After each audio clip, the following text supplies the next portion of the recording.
5, 4, 3, 2, 1. Good morning everyone, I'm Kathy Castro. Today in the news, I'm bringing you a full story of President Marcos' vision of a new society for the Filipino people. Marcos' vision of a new society, similar to the new order that was imposed in Indonesia under dictator Suharto, was pursued during the martial law years.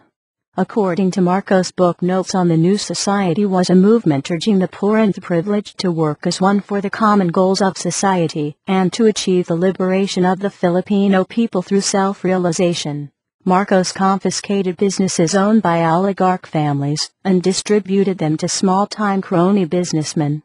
More often than not, Marcos' family members and close personal friends took over the said businesses, and used them as fronts to launder proceeds from institutionalized graft and corruption in the different national governmental agencies. In the end, some of Marcos' cronies used them as cash cows. Crony capitalism was the term used to describe this phenomenon. This phenomenon was intended to have genuinely nationalistic motives by redistributing monopolies that were traditionally owned by Chinese and mestizo oligarchs to Filipino businessmen, but in the end led to graft and corruption via bribery, racketeering, and embezzlement.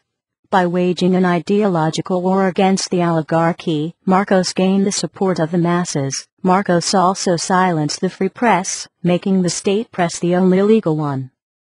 He also seized privately owned lands and distributed them to farmers. In this way, Marcos abolished the old oligarchy, but in turn created a new one. Marcos, now free from day-to-day governance which was left mostly to Enrile, also used his power to settle old scores against old rivals, such as the Lopezes, who were always opposed to the Marcos administration. This practice considerably alienated the support of the old social and economical elite, who criticized the Marcos administration endlessly. Now back to you, Francis.